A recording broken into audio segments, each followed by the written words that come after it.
মানে তোরে একটা কথা জিজ্ঞেস করি, ওই দিন শফিকের সাথে তোরে দেখলাম।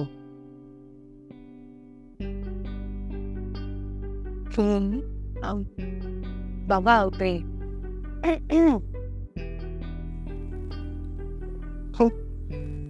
শফিক ভাই আমাকে ওই একটু পছন্দ করে আর কি। শফিক তোরে পছন্দ করে, তুই পছন্দ করিস না?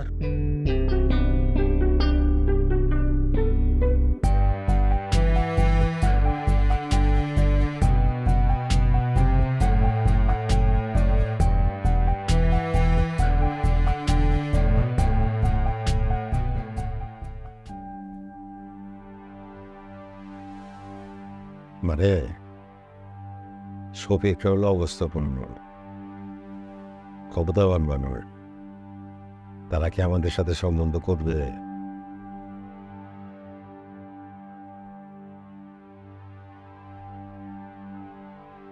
আমার মনে হয় যে কাজটা তো ঠিক হয় নাই। মাস্টার সাহেব, চেয়ারম্যান সাহেব না? হ্যাঁ,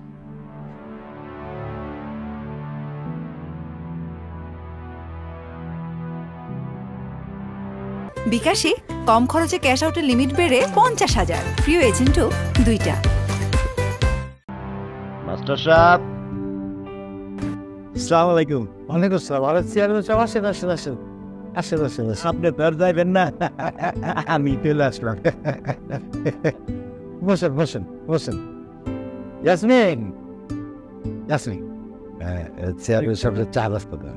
না ভাবে আমি কিছু খাবো না, আমার অবশ্যই এক কাপ চা নেবে। জি জি জি। চেয়ারম্যান সাহেব হঠাৎ আমার বাড়িতে কি মনে করে? কবির ভাই, ছেলেটা তো বিয়ে করাম। আচ্ছা আচ্ছা। 6 মাস ধরে পাত্রী দেখতেছে, এইটা হয়তো ওইটা হয় না। কাল রাইতে ছেলে আমারে কইল সে নাকি আপনার মেয়ে ওই সেটা পছন্দ করে। ছেলের এই কথা শুনে তো আমি ঘরে পয়সা দেখতে পারি না, সোজা আপনার কাছে চলে আসলো। এখন আপনার যদি কোনো আপত্তি না থাকে তাইলে আমি ওই সিটে আমার ঘরের বউ পেরে লয়ে যেতে। চেয়ারম্যান সাহেব,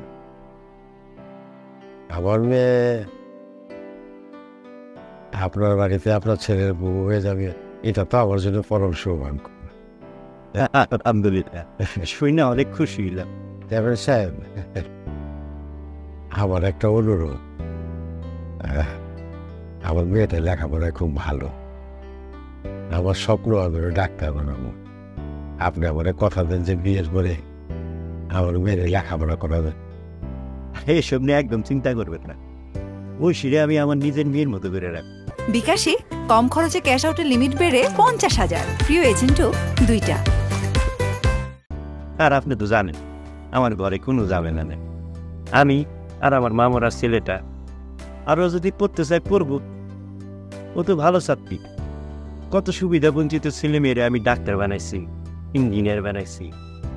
আর এখন আমার ঘরের মাইয়া যদি ডাক্তার হইতে চায় সেটা আমি করতে দিব না, এটা কোনো কথা হইল? আর বিয়ের পরও সেই ডাক্তারি পড়ার লেগে যাতে কোনো ব্যাঘাত না ঘটে সেই ব্যাপারে আমি যথেষ্ট চেষ্টা করব। আপনি নিশ্চিত? আলহামদুলিল্লাহ। চা খান, চা খান, যেটা মিষ্টি মুখ করেন। আরেক লেখা কবির ভাই, আমার মনে আপনি যদি আমার সাপোর্ট না করতেন তাহলে আমি এত সহজে চেয়ারম্যান হইতে পারতাম না। আপনার এক কথা স্কুলের সব ছাত্রদের অভিভাবকরা আমারে বলতেছে, শুধু আপনি জনপ্রিয়। আপনি তো যোগ্য মানুষ, যোগ্য প্রার্থী, আপনার জন্য করবো না তো কার জন্য করবো? আর চেয়ারম্যান হওয়ার পর তো আপনি পুরো মেকআপ চেঞ্জ করে ফেলছেন, তাই না? তাই না? জনপ্রতিনিধি হয়েছি, আর জনগণের জন্য যদি কাজই না করি তাহলে চেয়ারম্যান নিলাম কি লেগে, তাই না ভাবি?